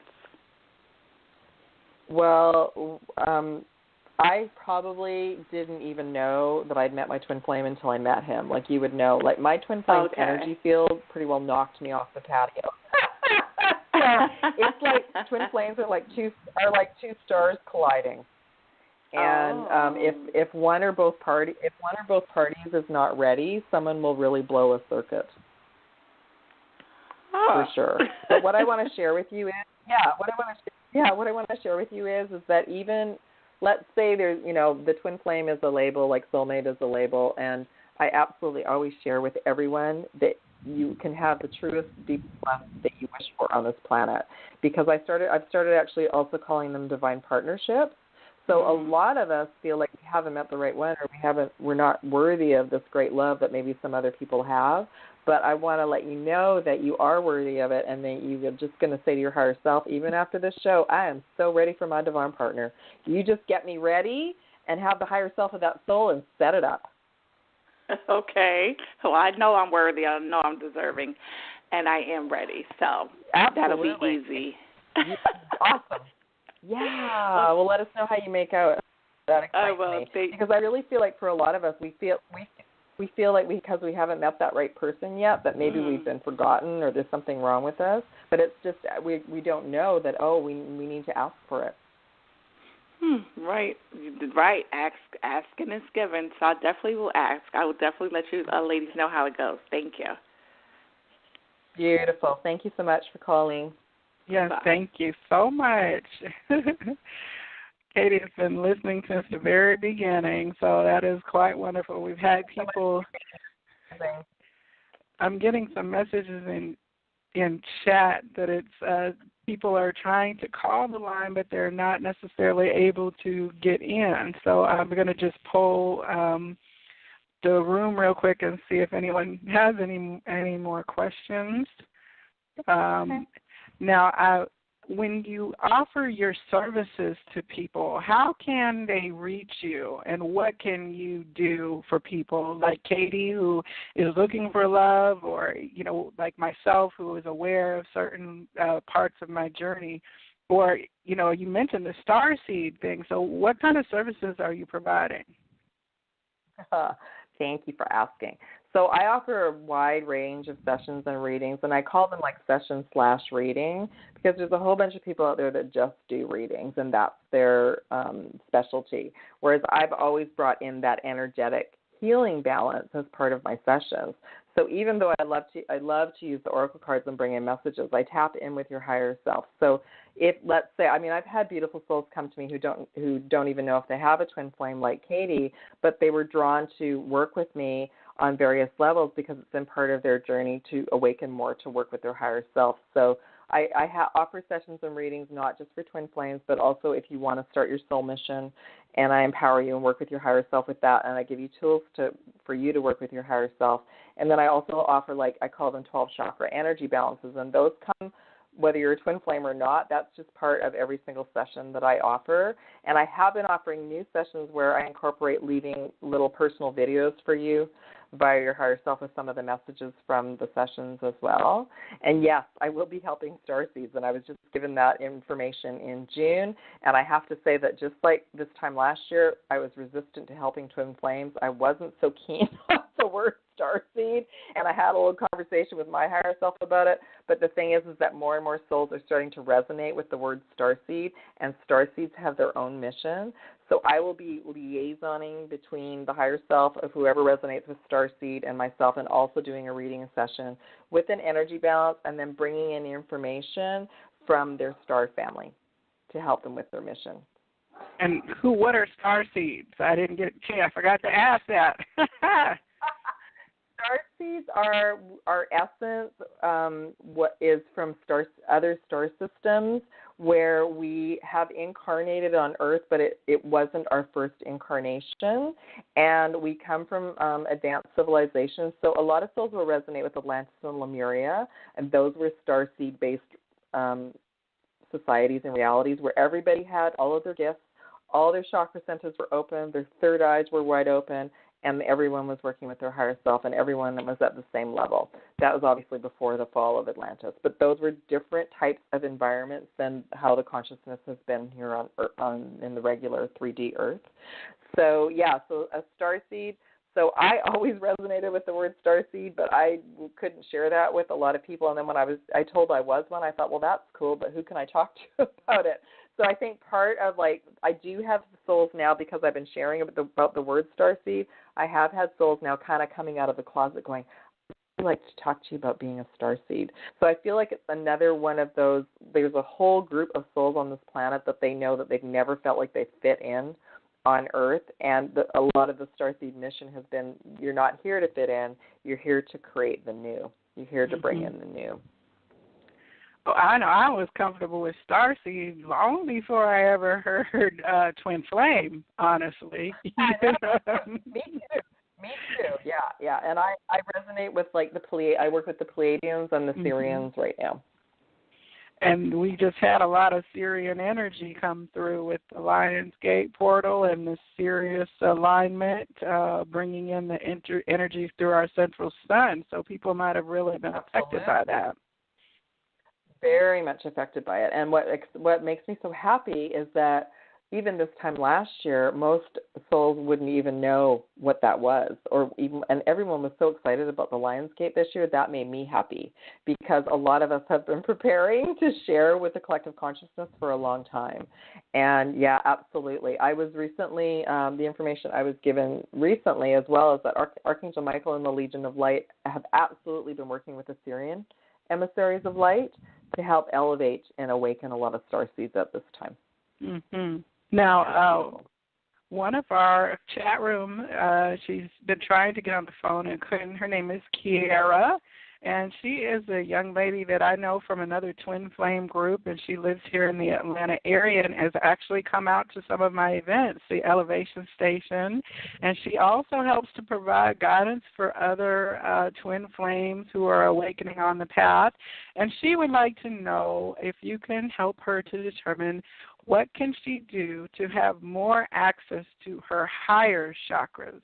She's not sure if she is accessing them right now, but would love to know if she is not, and if not, how can she improve? There's many different ways. I know when they started to open up with me, it was very foreign, and I want to share with her and you and everyone who's listening, that's actually going to be part of my coursework that's going to be starting in September because I'm collaborating with a beautiful soul sister in Seattle. We've been very passionate about the 12 chakras for years, and it just feels like now is the time that everybody needs the information. So a lot of it has been informational. A lot of it has been like we've only been on a 7 chakra, understanding the 7 chakras for so long that a lot of the upper chakras are foreign to us about what they do or what's going on. And I know when my 12 chakra readings were given to me in 2013, nobody was ready for them. I was all excited about it, but no one was getting it. So now it's a lot of it is just knowing that they're opening and they're being activated and that your higher self is working with you to activate them. They're all being activated gradually for everyone. So, what I'll do is actually why don't I just pull 2 cards for her and just ask what, for the divine feminine and masculine, what's happening right now. Most times when we have, we're feeling a lot of ascension symptoms, that's usually meaning that so this is really cool. So I pulled 1 card from the divine masculine deck and 1 from the divine feminine, and what the cards are saying is that both her stellar gateway, her 12th chakra, and her earth star have been activated, or they are being activated this month. So when that happens, and how that happens is it's just a natural part of our process because we release belief systems, and that elevates us to allow more light and more of the energy centers to open. As soon as the stellar gateway, the 12th chakra, and the earth star open up, that means we're moving into another deeper level of our soul mission, and more of our consciousness is expanding, and we're going to know more and be able to share more. Thank you for that. It's so interesting because 9 times out of 10, it's like we beat ourselves up, or we think really critically that I'm always like, am I doing it wrong? Am I doing this right? Am I failing? And it's kind of this like doubting, wanting to be right. We want to be right. We don't want to be wrong or make a mistake. But there's really so much forgiveness in this acceptance of this journey. It's not clean cut and linear, like, you got an A, you got 100%. No, you got a 60%, you're failing. You know what I'm saying? I know. Well, and the thing with the energy centers, too, is like we had understanding and could manage the ones in our body, but now we've got ones outside of our body. Like, what do we do with that? It is very confusing. And it's also, there's not a whole lot of information out there that's consistent. And that's okay. Initially I was trying to sort of associate different colors with the energy centers to help me, and I do use specific colors in my readings, but other colors will come through. And basically, when we choose to leave the matrix in so many ways, which is leaving belief systems and opening our hearts and listening to our guidance as opposed to listening to what society's been telling us, that changes our energy vibration, and that activates the new chakras. So hopefully that is helpful. Yeah. Yeah, that's wonderful. There's really, if your path takes you one way, then it's meant for you to go that way, and it's not like you'll miss the mark, because this really is, it's not that harsh of a thing, because if you're meant to move into a certain thing and it takes you 10 years instead of 2, then that's what what is meant for you, and your soul navigated you that way for whatever reason, and to be okay with that, Yeah, absolutely. Very, very kind and compassionate to ourselves on this journey. And it just excites me that here it is, 2017, and I was giving readings on Blog Talk Radio with the 12 chakras in 2014, and it was like nobody was ready yet. So I remember beating myself up like, what am I doing wrong? Why is it not working? It just wasn't the time. And, it's beautiful. Like I feel like the number 12 right now, because we do have more energy centers than 12, I feel like the number 12 is, again, another activation. It's like we have 12, we did have 12 planets in the solar system, but we've got more now because they keep finding more. But we have 12 hours, 12-hour days, 12 months in the calendar, that sort of thing. So 12 has already been 12 apostles. 12 has been a number that's been very much a part of our activation. Yes, and so you also are very keen aware about numerology and the significance of numerical frequencies and vibration, because I know in your readings you often will use that, like 12, 12, 12, 3, 11, 11. Can you tell everybody about the 1111 code? Yeah, so the 1111 is fascinating because, like you, I had a lot of this information coming to me either like before I met my twin flame, or after I met my twin flame, but we were in separation. So the 1111 has become to known as a symbolism for the twin flame union. Like the 11 one 11 being one twin and the other 11 being the other twin.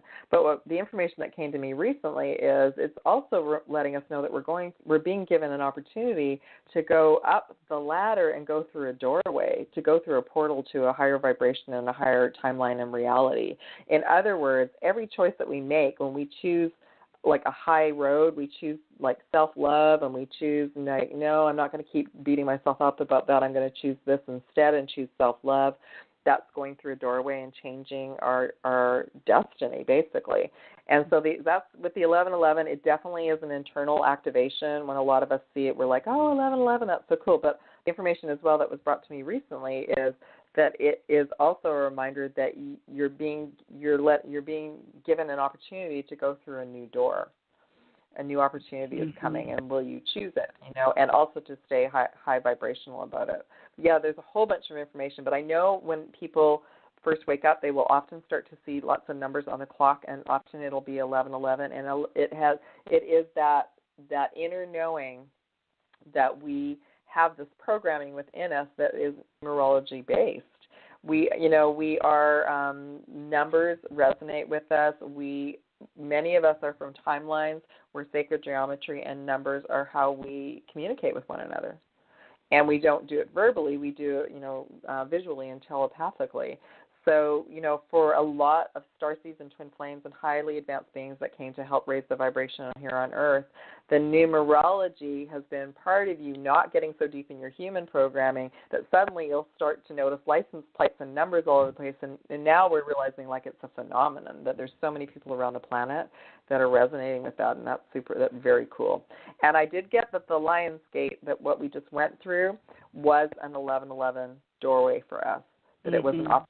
And this month, and even the solar eclipse, this month is an opportunity for us to keep our vibration high and choose an awesome doorway to go through. Well, for people who do want to contact you for a reading, they can reach you on your Facebook page, which is Pink Bella Aloha Therapy. And do you also then have a website? I do, and my website is www.alohapinkbella.weebly.com. Okay. I can send that to you as well.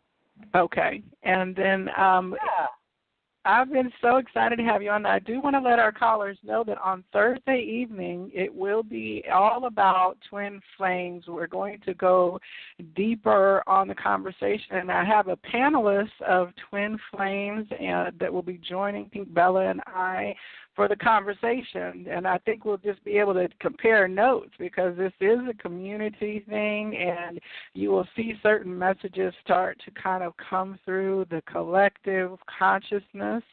And it's really amazing as you sit back on YouTube, and I'll hear you say something, Pink Bella, and then another day or two later I'll see somebody else who says it, and it's like when you hear something 2 or 3 times, that's an indicator, hey, there's an underlying truth there. And these are people in the Philippines and Canada and the United States and the UK who wind up being interrelated with that same kind of message. And so I think that's awesome to be able to have 2 or 3 or 4 of us together on a call to talk about the present twin flame energy and to really go a little deeper with the subject, because I tell you, people have a lot of questions about that. And I'm sure from the readings that you're providing and the traffic on your YouTube channel, it definitely shows that people are seeking. And, I'm just really so happy that, I was happy when I came across your channel, and you certainly provided a level of understanding for me, both in your free readings that you provide for the community, but also the private services that you offer definitely contributed to me personally. So I'm very thankful for that, and that you had the time to spend this evening. Very, very excited about that, too. Did you have any last comments or advice or motivation for our listeners before we close this evening? Well, I just wanted to thank you for having me. It's been awesome, and I'm so in gratitude for what I'm able to share and offer and assist, and that brought you and I together. So there's always like this beautiful interwoven connection with all of us. We're all drawn to come together and share. So thank you so much. And I want everyone to just trust in their intuition and their guidance. And if they're called to a soul mission, go for it. And remember to believe in true love. The twin flame journey is a challenging one, but there's so many beautiful benefits if you have met your twin to just keep believing in true love, but love yourself as well. Love yourself, and that's what the twin flame is about. If you don't love yourself, you cannot come into union with your twin flame or anyone else. So they say charity starts at home, right? Forgiveness, acceptance, compassion, love, all of that starts at home, and so often we have to give ourselves permission to do that, but it's okay. It is. So I've been calling it self-love mastery. That's the latest. It's been beautiful. Well, I thank you so much, Joelle. I thank you so much for joining me this evening. This has been the Psychic Inside Show, and my guest has been Pink Bella of Pink Bella Aloha Therapy. And I wish you all of the blessings that you could possibly hold to overflowing for the next week and beyond, and that you are safe, healthy, and happy.